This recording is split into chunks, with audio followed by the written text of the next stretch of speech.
तो दोस्तों हम एक सीरीज़ शुरू कर रहे हैं जिसमें मैं 5 मिनट में आपको इम्पॉर्टेंट टॉपिक को समझाऊंगी जो हमारे लिए बहुत इंपॉर्टेंट होंगे, क्योंकि मैं बहुत बेसिक चीज़ें को आपके सामने रखूँगी जिसमें करंट की चीज़ें भी होंगी, सुधार भी होगा और आगे किस तरीके से यूपीएससी में वो काम आ सकता है। स्टैटिक तथा करंट को दोनों को ऐड करके आपको समझाऊंगी। ये सीरीज़ हर दिन आएगी और ये 5 मिनट के अंदर आपको समझाया जाएगा।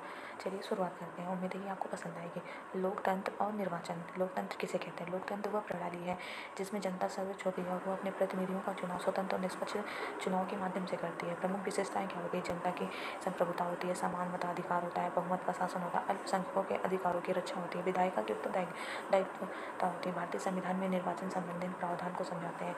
इसे अनुच्छेद में वर्णन किया गया है। अनुच्छेद 324 में निर्वाचन आयोग की स्थापना किस प्रकार हुई है? अनुच्छेद 325 में एक सामान्य मतदाता सूची को समझाया गया है। अनुच्छेद 326 में 18 वर्ष से ऊपर सभी नागरिकों को मतदान का अधिकार है। 327 में संसद को निर्वाचन संबंधी विधि बनाने की शक्ति दी गई है। 328 में राज्य विधानमंडलों को निर्वाचन के लिए कानून बनाने की शक्ति है।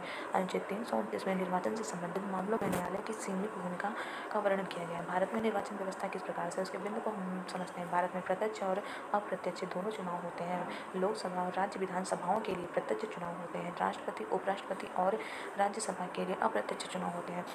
चुनावी प्रणाली किस प्रकार चलती है? लोकसभा विधानसभा में प्रथम पूर्व पद प्रणाली को अपनाया गया है। राष्ट्रपति राज्यसभा अनुपातिक प्रतिनिधित्व प्रणाली वरीयता वोट के साथ कार्य करती है तथा इस तरीके से अनुपातिक प्रतिनिधित्व प्रणाली के जरिए राष्ट्रपति और राज्यसभा में राज्यपाल को चुना जाता है।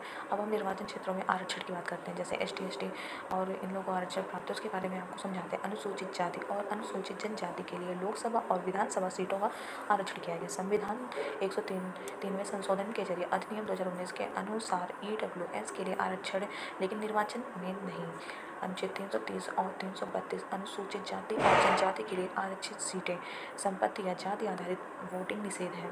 भारत का निर्वाचन आयोग के बारे में समझते हैं, ठीक है। इसको अनुच्छेद 324 के तहत रखा गया है। इसका कार्य है चुनाव की अधिसूचना जारी करना, आधार संहिता का पालन कराना, राजनीतिक दलों की मान्यता देना, मतदाता सूची तैयार करना तथा एक निर्वाचन आयुक्त और 2 निर्वाचन आयुक्त इसकी संरचना है।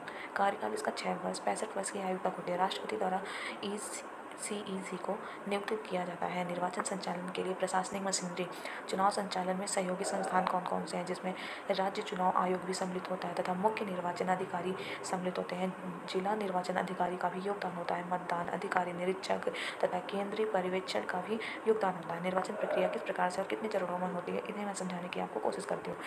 चुनाव कार्यक्रम की पहले घोषणा होती है, फिर नामांकन भरा जाता है, उसके बाद जांच प्रक्रिया होती है कि क्या गलत है क्या सही है, उसके बाद नाम वापस लेने का भी आपके पास टाइम दिया जाता है। फिर मतदान की प्रक्रिया होती है, जिसमें मतदान की प्रक्रिया के बाद मतगणना होती है। फिर परिणाम की आखिरी घोषणा होती है, जिससे पता चलता है कि इस बार किस पार्टी को चुना गया है और कौन उम्मीदवार सामने आया है। निर्वाचन विधियाँ और बदलाव, और कौन कौन सी विधि और बदलाव को करके हम जो भी जानते हैं, निर्वाचन बहुत सारी ऐसी प्रॉब्लम आती है जिन्हें सॉल्व करना बहुत ज़्यादा जरूरी होता है, जिससे लोग EVM या फिर और चीज़ों पर सवाल उठाते हैं कि ये गलत है या फिर वोटिंग गलत हुई है। उसको सुधारने के लिए सरकार ने और संसद में कई सारे जो है प्रयोगों को किया गया है, जिसमें आप 3 विधि को जान सकते हैं, जिसमें मुख्य विधि है प्रथम पूर्व पद प्रणाली, अनुपातिक प्रतिनिधित्व, वरीयता वोट प्रणाली। मुख्य सुधार इसमें आपको मैं समझाने की कोशिश करती हूँ। EVM तथा VVPAT का प्रयोग किया गया है और चुनावी बॉन्ड लाया गया है। नोटा का विकल्प भी रखा गया है। आपराधिक पृष्ठभूमि वाले उम्मीदवारों की जानकारी अनिवार्य तरीके से होगी, उनकी जानकारी अनिवार्य तरीके से जो है मतदाता को भी पता होनी चाहिए।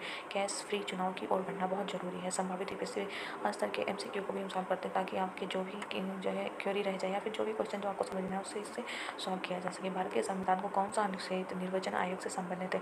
आप ऑप्शन देख सकते हैं। अनुच्छेद 320, अनुच्छेद 324, अनुच्छेद 326 मैंने भी आपको समझाया था। अनुच्छेद 324 ऐसे आपको, अगर आपने क्वेश्चन सॉल्व किया तो आपने ऊपर जो भी पढ़ा वो आपको बहुत जल्दी रिकॉल हो जाएगा। अब क्वेश्चन नंबर 2 पे चलते हैं। भारत में लोकसभा चुनाव किस प्रणाली से होते हैं? आपको मैंने अभी भी बताया, प्रथम पूर्व पद प्रणाली। आप इसे 2-3 बार पढ़ेंगे, आपको रिवीजन के तरीके से याद हो जाएगा। नोटा विकल्प को भारतीय चुनाव में कब शामिल किया गया है? 2013 से इसको शामिल किया गया है। RPA एक्ट 1951 किससे संबंधित है? निर्वाचन संचालन से।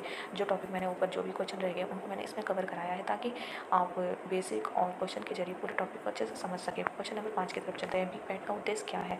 वोटिंग में पारदर्शिता लाना, ताकि चीज़ों को अच्छे तरीके से जाना जा सके तथा EVM और VVPAT पर कोई भी सवाल ना उठे। बहुत बहुत धन्यवाद, आप हमारे साथ यहाँ तक बने रहें। मैंने आपसे 5 मिनट मांगा था, वो कंप्लीट हो चुका है। मैं आगे इसी तरीके चीज़ों को जोड़ के आपको क्लियर करने की कोशिश करूँगी। उम्मीद है आपको ये समझ में आया। बहुत बहुत धन्यवाद।